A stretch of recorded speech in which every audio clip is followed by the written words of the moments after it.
guys, it's Chelsea, and I'm making a quick sweet potato and peanut butter soup in the Instant Pot, and I thought I'd bring you along. I originally was introduced to this recipe from my friend Emily, who makes it frequently, and then I decided to adapt it a little bit to my taste and to the Instant Pot. So I thought I would show you guys what I'm going to do. So let's get started.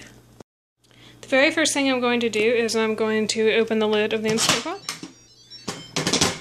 And I'm going to click the saute button because I've got some onion and garlic that I want to saute. I'm just going to let that heat up just a bit.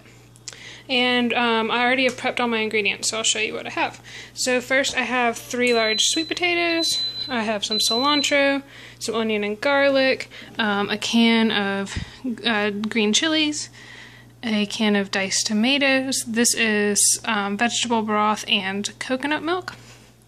And then I have some spices, some lime juice, some allspice, some ginger, some pepper, and then I'm going to have some peanut butter as well.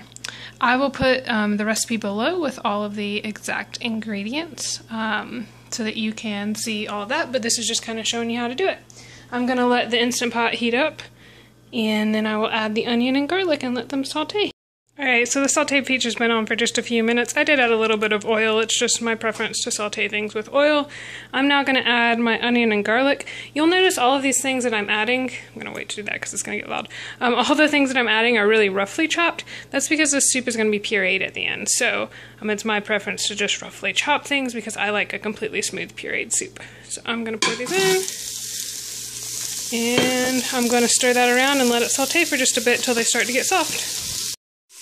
Alright, so those have been sauteing for a few minutes and they're starting to get really soft. So I'm going to go ahead and click the cancel button here to stop the sauteing feature. And I'm going to add all of those ingredients that I showed you into the Instant Pot. Okay, so everything is in there. And so now I'm going to close the lid. I'm going to move the sealing valve to sealed. And then I'm going to click manual, and I'm going to do this recipe for 4 minutes. Alright, so that's going to come to pressure. It's going to stay at pressure for 4 minutes. And then I'm actually going to let the valve come down naturally, which means I'm not going to turn this valve when it is done. I'm going to let this go completely down before I open the lid, because when this is up, it's sealed the pot. So you can release the pressure manually by turning the knob down, but I'm not going to do that. I'm going to let it release on its own, which is going to continue it cooking passively.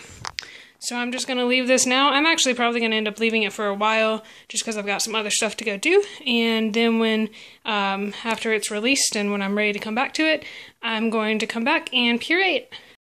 Alright, so the Instant Pot finished the 4-minute cycle, and it actually finished it about 28 minutes ago. I just stopped by down here, so I'm going to go ahead and click the cancel button just because I don't have a need for this to keep warm. It still hasn't manually released the pressure on its own yet, and that's a really full Instant Pot, so it could take it a little while longer.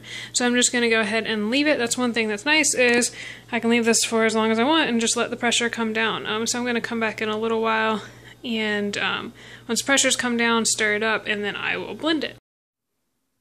Alright, so it's been a little while and the pressure has come down. It's still pretty hot, but the pressure's come down, and so I'm going to open the lid. And that is what it looks like. I'm going to give it a good stir, and then I'm going to blend it up. So here's the soup once it's blended. I chose to completely puree it, so it is a fairly smooth texture. You could have always added some liquid to make it a little bit thinner. It is a fairly thick soup, but I prefer it to be thick, and I prefer it to be completely blended. You could have chosen to keep some of the vegetables, sweet potatoes and stuff out when you blended it, or only blended half of it and stirred it all together. It's up to you. I just kind of prefer the uniform texture, so I blended it completely. It's a beautiful orange color and absolutely delicious.